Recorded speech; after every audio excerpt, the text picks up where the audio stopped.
this platform that we're now broadcasting on, Facebook, right? Facebook is a very, very powerful platform where Facebook has billions of users. I don't know the exact number, but they have billions of users.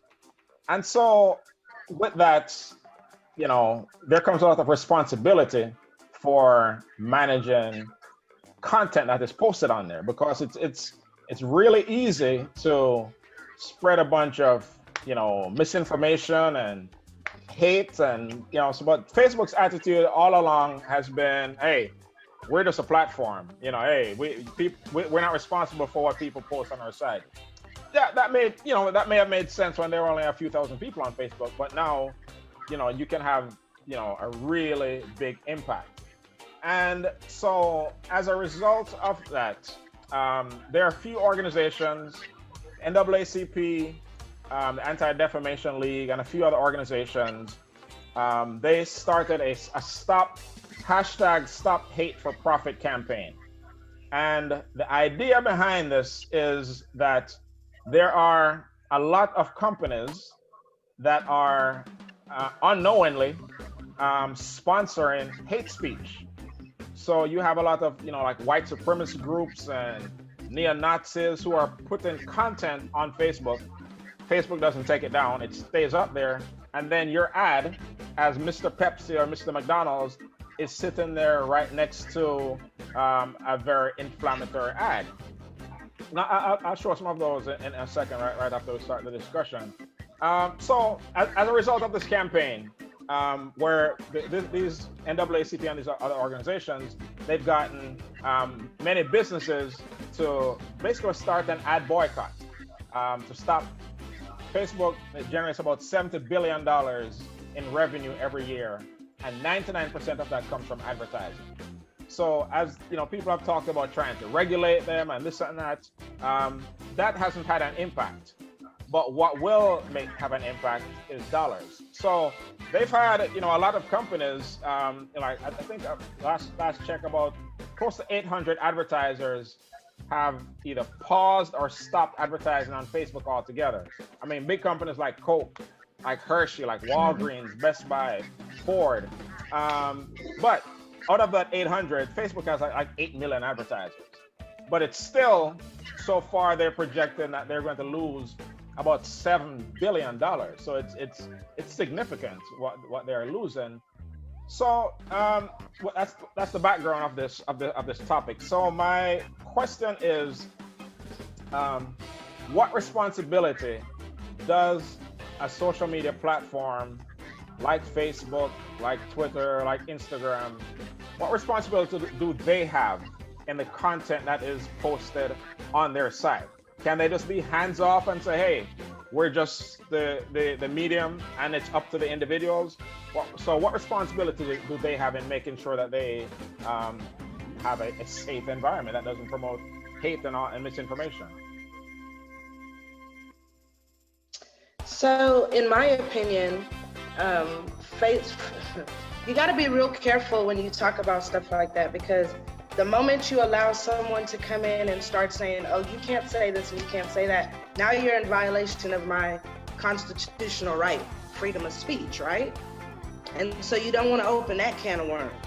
But then at the same time, you have Facebook that'll say, okay, this is inappropriate, but then they let certain other things slip through the cracks. So it's a matter of perspective. What deems inappropriate to one person is not inappropriate to someone else. So how do you filter out those things? That's going to be the question. Because I get flagged all the time. I just got out of Facebook jail the other day. I just got out of Facebook jail. Popo, stay in jail. What is that? And I'm like, bro, what did I do?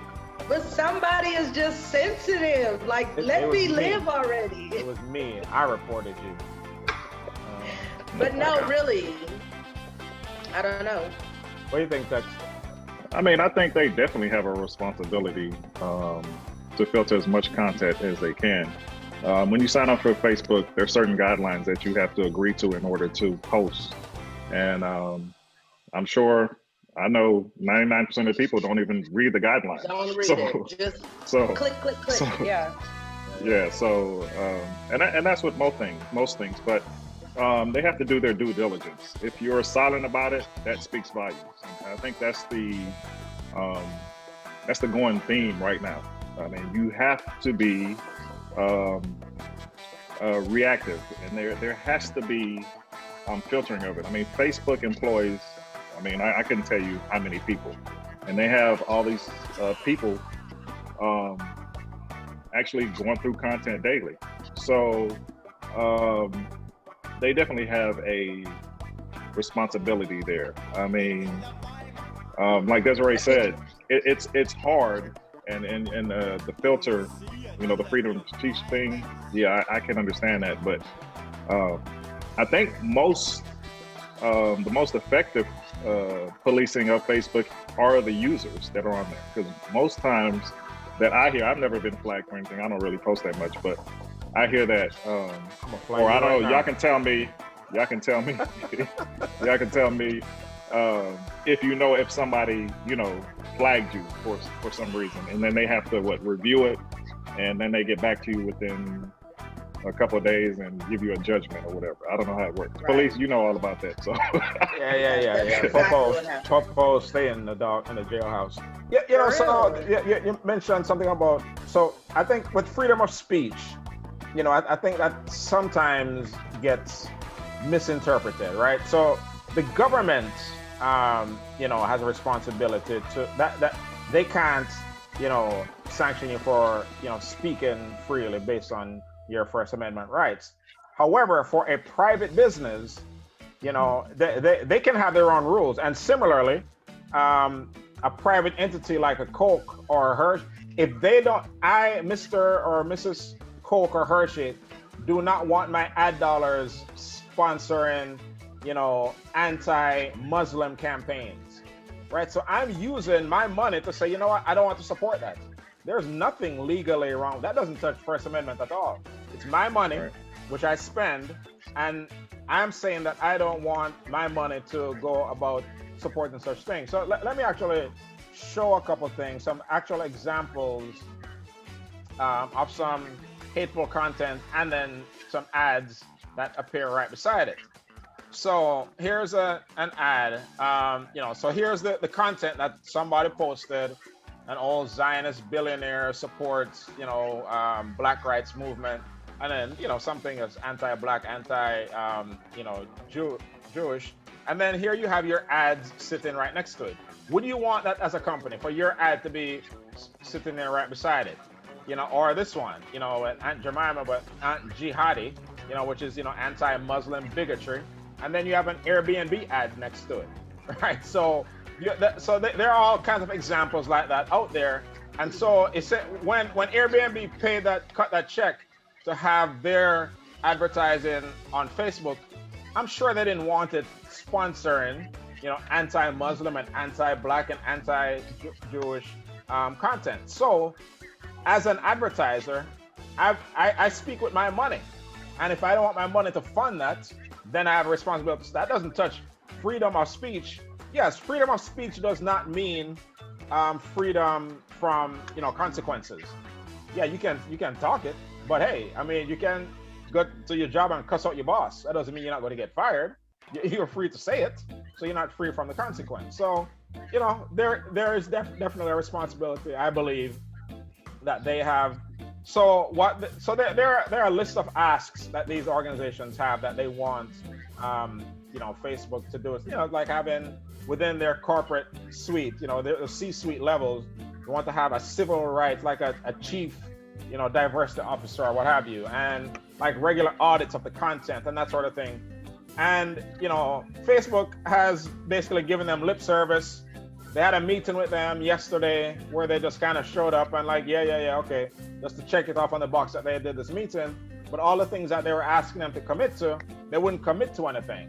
So the only way that you get people like that to respond is to hit them in the pockets. So hey, exactly. I mean, you hit them with 7 billion out of 70 billion. Yeah, hey, I mean, it's not going to break them, but it will certainly make them think about it. So I think that's a very relevant topic. Look, we advertise on Facebook. and the amount of times my ads get rejected for some nonsense, right? And I'm like, if you put all this effort behind, you know, like like a rib cage showing, and they're like, oh, that's a nudity. Exactly. You know That's I mean? my whole point. But area. a Nazi symbol goes unseen. Like Yes. But this is the thing, though. That's what I'm trying to get y'all to understand. It's never going to be fair.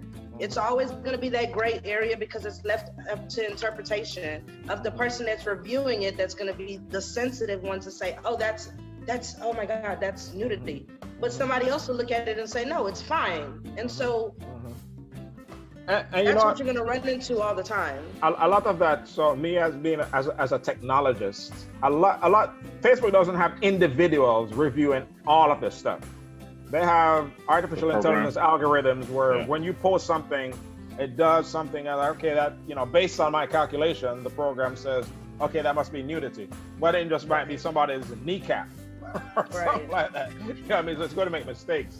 You know what I mean? But you know, it's a subject that's relevant for all of us as we are, for one, broadcasting on their platform. So Zuckerberg, don't ban us. We're good. Listen, you know? At the end of the day, I think that, you know, social media was intended for adults, not for children. And people are too sensitive, in my opinion. If you don't like it, keep scrolling or log off. Right. It's very simple. Everyone has a choice. All right, it's a choice. Right. So there's that aspect. But when we talk about something, you know, we talk about the current president that we have, right? And when he puts out content that says, when the looting starts, the shooting starts. That's a threat. You know, that reaches millions of people. Facebook said, hey, no, we can't touch that. Why? I mean, Twitter flagged it as being a threat, and you know, so why can't Facebook? So and because this man, I don't want this to be a Trump segment, but he lies so much about so much stuff and says all this misinformation, you know, it can have really damaging effects. Like saying, well, you know, the election is canceled, right? Yeah, so some people will actually believe that. You know, some people won't. You know, so I think that you have to, you know, with great power comes great responsibility. That's the bottom line. So I think they, you know, hit them in the pocket till they pay attention. Anyway, that's my nerdy topic to begin with.